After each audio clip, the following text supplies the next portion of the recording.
4 نائب بنائے، 4 نائب، جس کو نواب اربعہ کہا جاتا ہے۔ تو اب کوئی بھی کسی بھی طریقے سے انکار نہیں کر سکتا کہ جناب مسلم کے لیے نائب کا لفظ دکھا دو، جناب حبیب کے لیے نائب کا لفظ دکھا دو۔ امام غیبت صغریٰ میں ہر پڑھا لکھا انسان جانتا ہے کہ 4 نائب بنا رہے ہیں، جو نائب خاص ہے اور ان کو نواب اربعہ کے نام سے یاد کیا جاتا ہے۔ جناب عثمان بن سعید پہلے نائب ہیں، محمد ابن عثمان ابن سعید دوسرے نائب ہیں، حسین ابن روح نوبختی تیسرے نائب ہیں، جن کے نام ہم اور آپ عریضہ ڈالتے ہیں، عریضے میں دعا پڑھتے ہیں، جناب حسین ابن روح کو مخاطب قرار دیتے ہیں۔ اور اس کے بعد تیسرے مرحلے پر ہے علی ابن محمد سموری۔ یہ 4 نائب امام نے اپنی غیبت صغریٰ کے زمانے میں لوگوں کے درمیان میں رکھ کر ہر اخباری کا منہ کالا کر دیا اور یہ بتا دیا کہ معصوم کا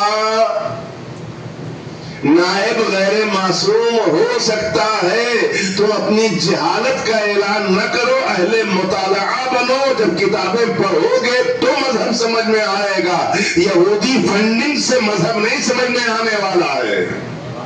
ایک صلوات پڑھنے پر محمد اللہ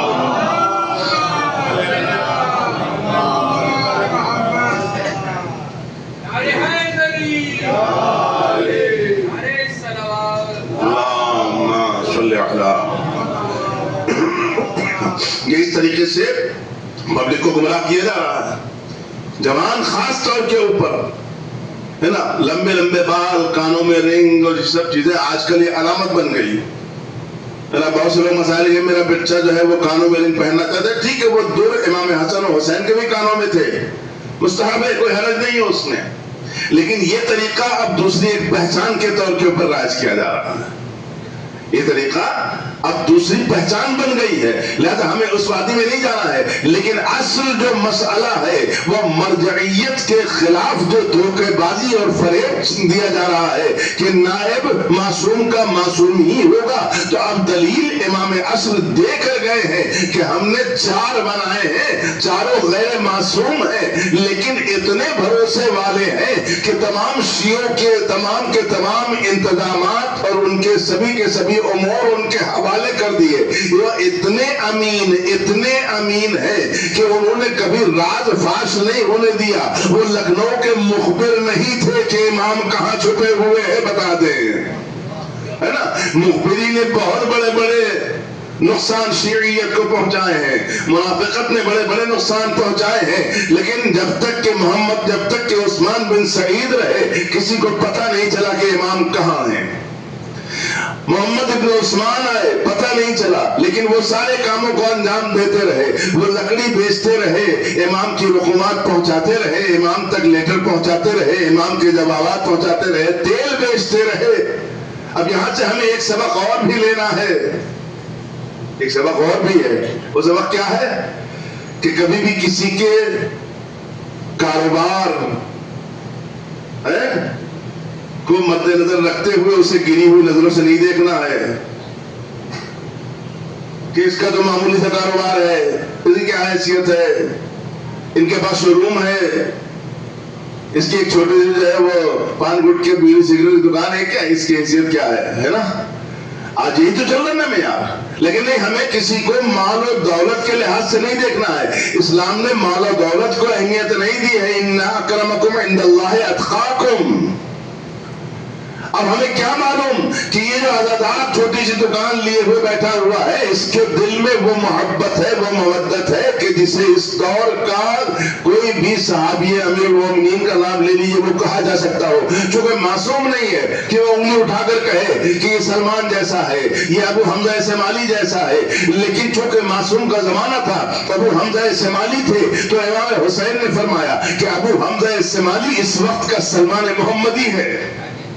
تو معصوم کا دور نہیں ہے، وہ غیبت میں ہے، لہذا اب ہم اور آپ یہ فیصلہ نہیں کر سکتے ہیں کہ وہ اچھا اور وہ نہیں، وہ اچھا اور وہ نہیں۔ اور ہو سکتا ہے کہ اس کے دل میں معرفت کے دریا ہوں، ہم نہیں پہچانتے، یہ محبت میں ہم سب سے آگے ہو، ہم نہیں جانتے۔ یہاں سے یہ سبق مل گیا نا، تیلی نہیں امام کا نائب، لکڑہارا نہیں امام کا نائب، تو اب کوئی معمولی سے لباس میں آ جائے اور اگر نبی ہو اور آپ پہچانتے نہ ہو تو سوچئے گا یہ نہیں کہ یہ کوئی ایسے ہی معمولی سا گرا پڑا آدمی آ گیا، ہو سکتا ہے امام کا کوئی نائب، امام کا کوئی کارندہ جو آج بھی پورے کائنات میں امام کے لیے کاموں کو انجام دے رہے، وہ لوگ ظاہر نہیں ہیں، وہ لوگ ظاہر نہیں ہیں، وہ لوگوں کے درمیان میں رہتے ہیں اور لوگوں کو معلوم نہیں ہے کہ یہ امام کا نمائندہ ہے، اس لیے کہ امام صرف پردے غیبت میں لے کر بیٹھے ہوئے نہیں اپنے کچھ صاحب کو کہ بس جب حکم خدا ہوگا، نہیں، وہ آج بھی شیعت کی حفاظت میں لگے ہوئے ہیں، شیعہ انتظامات میں لگے ہوئے ہیں، جنگ عراق و ایران ہو یا امریکہ اور اسرائیل سے جو ایران کی لڑائی چل رہی ہے، ان سب جگہوں پر ان لوگوں کو جگہ جگہ غیبی امداد کا سامنا جو کرنا پڑا ہے، اس سے ظاہر ہے کہ کوئی ہمارا وارث و سرپرست، ہمارا نگہبان، ہمیں پناہ دینے والا، ہمیں دشمنوں سے محفوظ رکھنے والا موجود ہے، جو جگہ جگہ پر ہماری حفاظت کر رہا ہے۔ تو جیسے مولا علی مشکل کشائی کرتے رہتے ہیں، اسی طریقے سے ان کا لاڈلا بھی مشکل کشا ہے، بس ضرورت اس بات کی ہے کہ ہم جیسے مولا علی سے رابطہ رکھتے ہیں ویسے ہی جیسے ہی ٹھوکر لگے یا صاحب زمان ادرکنی کہہ کر دیکھو، جیسے علی بچاتے تھے اسی شان سے، اسی انداز سے علی کا لاڈلا بھی بچائے گا۔ مگر مسئلہ یہ ہے کہ ہم امام عصر سے غافل ہیں، صرف دعائے نطبہ کے ذریعے سے امام کو یاد کیا جائے گا۔ کیا امام یہ گھرانہ پورا کا پورا گھرانہ مشکل کشا ہے، یہ پورا کا پورا گھرانہ ید اللہ ہے، صرف مولا علی کے ہاتھ ید اللہ نہیں تھے، رسول کا بھی ہاتھ ید اللہ تھا۔ کیوں؟ اس لیے کہ بیعت کرنے کی جب بات آئے قرآن میں اٹھا کر دیکھیے کہ انہوں نے تمہارے ہاتھ پر نہیں بیعت کی بلکہ اللہ کے ہاتھوں پر بیعت کی، رسول اللہ کا ہاتھ بھی ید اللہ ہے، امام علی کا بھی ہاتھ ید اللہ ہے، امام حسن و حسین یہ پورا سلسلہ ید اللہ کا ہے۔ اگر علی عین اللہ ہے تو رسول بھی عین اللہ ہے، حسن و حسین بھی عین اللہ ہے اور امام عصر بھی عین اللہ ہے، اللہ کی آنکھیں ہیں۔ اگر آپ زیارت جو پڑھتے ہیں جمعہ کے دن صبح کی نماز کے بعد امام زمانہ سے جو مخصوص ہے، اس میں آپ کیا کہتے ہیں؟ السلام علیکم یا عین اللہ علی خلقہ، اے عین اللہ، اللہ کی مخلوق پر آپ کو سلام۔ یہ کس کو سلام جا رہا ہے؟ یہ مولا علی کے لیے نہیں ہے، یہ امام عصر کے لیے ہے۔ تو صحیح عقیدے کو رواج دیا جائے۔ بہت سے لوگ یہ کہتے ہیں نا کہ علی کا تذکرہ اس لیے کرتے ہیں، علی کی ولایت کے اوپر اس لیے زیادہ زور دیتے ہیں کہ لوگ علی کے اوپر حملہ آور ہیں۔ نہیں، علی کی ولایت پر حملہ نہیں ہو رہا ہے۔ ہر شیعہ ماں اپنے کمسن بچے کو لا الہ الا اللہ محمد رسول اللہ علی ولی اللہ و وصی رسول اللہ و خلیفتہ بلا فصل رٹوا رہی ہے، اسے بتا رہی ہے علی کون ہے۔ یہ علی کی ولایت کو خطرہ نہیں ہے، تم یہ کیوں نہیں کہتے ہو کہ تم اس کے پیچھے مرجعیت کے خلاف آواز اٹھوانا چاہ رہے ہو؟ مسئلہ یہ ہے جیسے مودی جو کہتے ہیں ہندوستان میں ہندو خطرے میں ہے، ویسے ہی یہ یہودی ایجنٹ کہتے ہیں ولایت علی خطرے میں ہے۔ نہ کل علی کی ولایت خطرے میں تھی، نہ آج علی کی ولایت خطرے میں ہے۔ خطرے میں تمہاری وہ فنڈنگ ہے جو MI6 کی ایجنٹ ہونے کی وجہ سے مل رہی ہے۔ مسئلہ وہ ہے، علی کی ولایت خطرے میں نہیں ہے، غلط باتیں ہیں۔ علی کی ولایت غدیر کے دن آ کر دیکھ لو شیعوں کو، جشن میں رہتے ہوئے سب نظر آتے ہیں کہ نہیں ہوتے ہیں سب؟ تو جس طریقے سے علی کی ولایت کا پرچار کر رہے ہو، امام حسن کے اوپر بھی زور دو، امام حسین کے اوپر زور دو، امام عصر تک سب کی ولایت اس ولایت میں، یعنی من کنتو مولا میں صرف علی نہیں ہے، امام حسن بھی ہے، امام حسین بھی ہے، تو سب کے سب ہے نا، سب ولی ہیں۔ اب وہ مسئلہ یہ ہے کہ بس خالی علی کے اوپر، ٹھیک ہے، بات طولانی ہو جائے گی، اس لیے اس وادی میں نہیں جانا ہے، مگر یہ کہ کچھ خاص وجوہات ہیں کہ جو امیر المومنین کو ٹارگٹ کیا جاتا ہے۔ کچھ خاص وجوہات ہیں، بس مسئلہ سب سے بڑا یہی ہے کہ آج جو کچھ بھی ہو رہا ہے وہ کسی نہ کسی ذریعے سے، جیسے بچے کو کوئی کڑوی دوا کھلائی جائے تو اس کے اوپر میٹھا لیپ لگا دیا جاتا ہے، ویسے ہی یہ اپنے اخباریت کے پرچار میں لگے ہوئے مرجعیت یا رہبریت کے خلاف بولنے کے لیے ولایت علی کا میٹھا لیپ لگا کر اپنی باتیں پیش کرنا چاہتے ہیں۔ ان سے دھوکہ کھانے کی ضرورت نہیں ہے، ان سے ذرا ائمہ اطہار علیہ السلام کی شان تو پوچھئے، ان سے پوچھو کہ کبھی امام موسیٰ کاظم علیہ السلام کے بارے میں بھی کچھ بولو گے، لوگوں کو بتاؤ گے کہ امام علی نقی، امام محمد تقی علیہ السلام کون تھے؟ جب جوانوں سے دوسرے اماموں کے بارے میں سوال کیا جائے تو ان کا خاموش ہو جانا بتاتا ہے کہ تم سارے ائمہ کے حق کو پامال کر رہے ہو، صرف علی علی کروانا چاہ رہے ہو۔ بس سب کا حق ہے، اگر 12 میں سے کسی ایک کا انکار کرو گے تو تشیع ختم۔ اب آپ بتائیے وہ 6 امام والے ہیں، کیا ہم ان کو شیعہ کہیں گے؟ جو واقفیہ مذہب ہیں کہ جنہوں نے امام رضا علیہ السلام کی امامت و ولایت کا انکار کر دیا کہ بس امام موسیٰ کاظم پر ہم رک جائیں گے، اور اس کی وجہ بھی کیا ہے؟ اگر آپ ڈیٹیل میں جا کر دیکھیے تو یہ مذہب واقفیہ کی جو ایجاد ہوئی تھی وہ اس لیے ہوئی تھی کہ امام موسیٰ کاظم علیہ السلام کا اکثر و بیشتر جو حصہ تھا وہ حبس کی حالت میں گزرا، ان کے اوپر جو ہے نگرانی ہوتی رہی، ان کا سارا مال ان کے وکلا کے پاس، ان کے نائبین کے پاس رہا کرتا تھا۔ تو اب جب امام رضا علیہ السلام امام وقت ہوئے امام کی شہادت کے بعد، تو انہوں نے امام رضا کی امامت کا انکار کر دیا۔ کیوں انکار کی وجہ یہ تھی کہ جو اتنا بھاری بھرکم زعیم امام اور دوسری رقومات ہیں وہ امام رضا کے سپرد کرنا پڑیں گی۔ انہوں نے کہا ہم آپ کو امام نہیں مانتے۔ اب سمجھے نا کہ پیسے کا معاملہ بہت ہے، تو پیسہ جو ہے وہ انسان کے راستے میں روڑا اٹکا دیتا ہے کہ وہ حق کو پہچاننے سے انکار کر بیٹھے۔ لہذا ان سب چیزوں کی آڑ میں کوئی نہ کوئی اہم ترین مسئلہ ہے، اہم ترین مسئلہ ہے، لہذا اس کی طرف بھی توجہ دی جائے، یہ ان کے عقائد کی طرف توجہ دی جائے۔ یہ قرآن کا انکار کروا رہے ہیں، قرآن کو بے اہمیت بتا رہے ہیں کہ نہیں بتا رہے ہیں؟ یہ قرآن میں جو تحریف ہوئی ہے، وہ جو اصلی قرآن ہے وہ امام عصر کے ہاتھوں میں ہے۔ جب وہ آئیں گے تو وہ قرآن لائیں گے، تو بھائی شب قدر کے جو اعمال کر رہے ہو اس میں لکھا ہوا ہے کہ اعمال میں کلام پاک سر پہ رکھنا ہے، کلام پاک کو اپنی نظروں کے سامنے کھول پہ رکھنا ہے۔ تو اس وقت کیا کہتے ہو؟ استغاثہ کرتے ہو کہ یا صاحب زمان ادرکنی، اپنا قرآن دے دیجئے، ہمیں اعمال شب قدر انجام دینا ہے۔ یہ اعمال کرتے ہی نہیں ہو، سوچنے کی ضرورت ہے کہ نہیں ہے؟ تو یہ کون سا قرآن ہے؟ کہ یہی قرآن جو گھروں میں آپ کے ہمارے مسجدوں میں رکھا ہوا ہے یہی تو ہے؟ پھر اور ہم نے آگے سوال کیا، ہم نے کہا بھائی آپ لوگ جو ہے مولا کائنات کے سلسلے میں روایات تو پیش کرتے ہیں، کبھی قرآن سے بھی مولا علی کی ولایت کو ثابت کرنے کی کوشش کیجئے، کبھی ان کے فضائل قرآن کی روشنی میں بتائیے۔ تو انہوں نے کہا ارے آپ یہ بات کر رہے ہیں، آپ کیا آپ نے آیہ مباہلہ نہیں پڑھی ہے؟ آیہ اتعام نہیں پڑھی؟ آیہ ولایت نہیں پڑھی؟ آیہ غدیر نہیں پڑھی؟ آیہ مودت نہیں پڑھی؟ تو ہم نے کہا بھائی کہاں ہے؟ جس قرآن میں ہے وہ بھائی آپ کے گھر میں جو قرآن ہے اسی میں دیکھ لیجئے۔ تو ہم نے کہا سرکار آپ تو کہہ رہے ہیں یہ قرآن تحریف شدہ ہے، جب اس قرآن میں تحریف ہے تو اب غدیر والی آیت کی کیا گارنٹی؟ آیہ مباہلہ کی کیا گارنٹی؟ آیہ مودت کی کیا گارنٹی؟ سورہ دہر کی کیا گارنٹی؟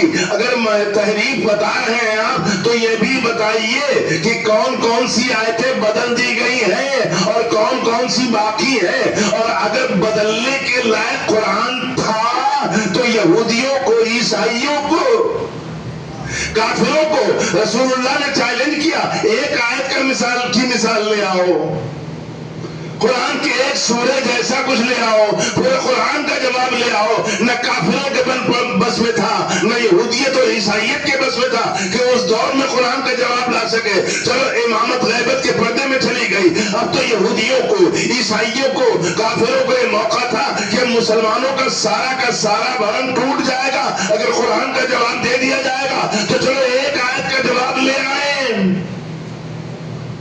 لیکن ایک آیت کا جواب نہ لا سکنا اس بات کی دلیل ہے کہ کل بھی یہی قرآن تھا اور آج بھی یہی قرآن ہے، ہے، لہذا ان کے فریب میں نہ آئیے، ان کی باتیں صرف اور صرف جادوگروں والی ہیں، تھوڑی دیر بیٹھتے اور اپنے خطابت کے سحر میں لوگوں کو اپنا پاگل بنا لیا کرتے ہیں، اور اس کے بعد ان پڑھ پبلک جس نے کتابوں کا مطالعہ نہیں کیا ہے، عقائد حقہ کی تعلیم حاصل نہیں کی ہے، علم کلام سے جس کا کوئی ربط و ضبط نہیں ہے، وہ کہتا بات تو بالکل صحیح کہہ رہے ہیں، آج سے میں بھی مرجع کو نہیں مانوں گا۔ ارے یہ دیکھو کہ جب ہمارے رہبر شہید کے اوپر حملہ ہوا 10 دن بعد نتنیاہو نے کیا کہا ٹویٹ کر کے کہ ہم نے مرحب کا جنگ خیبر کا بدلہ لیا ہے۔ ارے تم رہبر کو نہیں سمجھ پا رہے ہو، یہودیت سمجھ گئی کہ یہی علی کے وارث ہیں، یہی علی کے وارث ہیں۔ بدلہ لیا ہے خیبر کا، لیا کس سے؟ سید علی خامنئی سے۔ خیبر فتح کیا مولا علی نے، تو تم نہیں سمجھ پائے۔ اس کا مطلب یہ ہے کہ یہودی پہچانتا ہے، یہودی پہچانتا ہے کہ اہل بیت کے وارث کون ہیں، امام حسن کا صحیح نمائندہ اور نائب کون ہے، لیکن ہم نہیں پہچان پا رہے ہیں۔ ہے نا غور کرنے کا مقام؟ لہذا توجہ دیجیے کہ بھائی اب یہ تیسری مجلس ہے، اب اس سے کافی وقت ہو گیا ہے نا، کنٹینیو صلی علی محمد وآل محمد۔ تو یہ باتیں ہم نے بہرحال اپنے جو موضوع تھا اس کی طرف توجہ دلائی، اور نیابت وغیرہ کے جو مسئلے ہیں جو اس وقت جوانوں کو گمراہ کیا جا رہا ہے اس کی طرف وضاحت کے ساتھ ہم نے روشنی ڈالی ہے۔ انشاءاللہ یہ ادھوری بات چھوڑ کر ہم نہیں جا رہے ہیں، بس سارا کا سارا مسئلہ یہی ہے کہ اس وقت جو ایک دم سے یہ ابال آیا ہے، یہ جو ایک دم سے ابال آیا ہے اس کی وجہ یہی ہے کہ وہ نہ اسلحوں سے مقابلہ کر پا رہے ہیں، نہ محبوبیت اور مقبولیت سے مقابلہ کر پا رہے ہیں، ہے نا، کسی بھی طریقے سے۔ ابھی آپ دیکھ لیجئے 2 مجمع بے نظیر مجمع، ایک 40 کا مجمع اور ایک رہبر شہیدی کی جو تشییع جنازہ کا مجمع تھا، ہے نا۔ ادیان و مذاہب بہت پڑے ہوئے ہیں، بہت سے دین دھرم ہیں، دھرم گرو بھی ہوتے ہیں، ان کے لیڈر قائد رہبر ہوتے ہیں مذہبی، ان کے مر جانے پر کیا ہوتا ہے؟ ہندوستان میں ہوگا تو شوق پرکٹ کر لیا گیا، دوسری جگہوں کے اوپر ہوا کوئی تھوڑا بہت کھلا ہنگامہ ہوا، ختم ہو گئی بات، لیکن ہائے رہبر، اپنا پرایا، دوست دشمن سب جہاں پر ایک نظر آئے، اور ہندوستان میں بھی بہت سے چہروں پر پڑی ہوئی نقابیں اڑتی ہوئی نظر آئیں ہیں۔ بہت سے لوگ دیکھا پبلک کا رجحان رہبر کی طرف ہے تو کہا جلدی سے اپنا بھی بیان دے دو، ہے نا۔ تو یہ ایک دو وقت ہے، وقت کا فائدہ اٹھانے والے جلدی سے انہوں نے کہا آؤ ہم بھی رہبر کے لیے کچھ اعلان کرتے ہیں، کوئی رہبر کے لیے اعلان کرتے ہیں۔ تو اب ہمارا جو مسئلہ یہ نہیں ہے، مین مسئلہ یہ ہے کہ رہبر کی جو محبوبیت ہے وہ ہندوستان میں بھی آپ دیکھیں کہ ندوۃ العلماء کے بڑے سے بڑے علماء اس دنیا سے گزر گئے، لیکن اتنا بڑا مجمع جمع نہیں کر پائے، مگر رہبر کی شہادت پر تشییع جنازہ کے اوپر پوری دنیا نے جمع ہو کر اپنے پراؤں نے، ہندو اور مسلمان نے، عیسائیوں نے، سب نے یہ بتا دیا کہ اگر واقعی علی کی جھلک دیکھنا چاہتے ہو تو مرجعیت کو دیکھو، رہبر کو دیکھو، فقہائے شیعیت کو دیکھو۔ یہ ہے کہ جو اسلام کا وقار جن کی وجہ سے باقی ہے، اور اسلام کے لیے، مسلمانوں کے لیے جو پناہ گاہ ہے، یہودیت اسے اچھی طریقے سے سمجھتی ہے۔ آپ بتائیں کہ کبھی بھی یہودیوں کے نواسے سعودی عرب میں اس دنیا سے رخصت ہو گئے، لیکن کیا کبھی بھی یہودیوں کے نواسے کی تشییع جنازہ میں اتنا بڑا مجمع دیکھا گیا؟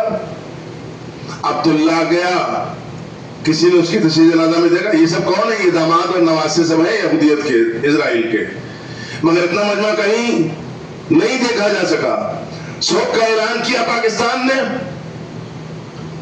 ہندوستان نے، کسی ملک نے نہیں کیا نا۔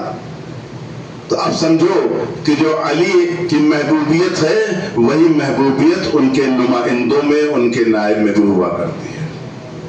اب دوسرا مرحلہ ہے 40 کا۔ پوری دنیا اپنے اپنے دین و دھرم کی رسومات کو انجام دے، لیکن یہ ان گنت مجمع